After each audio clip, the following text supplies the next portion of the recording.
What do you think I do all day? Nothing. Probably just chill, you know, put your feet up and read a book. And you help students with their book needs.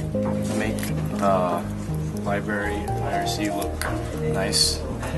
I think you just Google stuff because you're bored.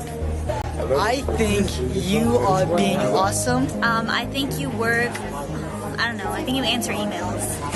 You socialize with us, make us happy, and take care of the books.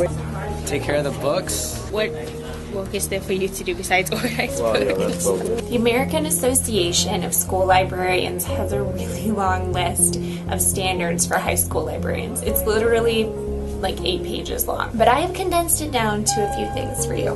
Number 1, we create communities of curiosity, reading, collaboration, and learning. Probably often see us creating displays and running programs for things like Teen Tech Week, Banned Books Week, doing scavenger hunts, and other experiences that promote a love of reading and learning. We foster a safe environment that encourages the asking of questions and seeking out of answers. Basically, we're trying to teach you that learning something is actually fun.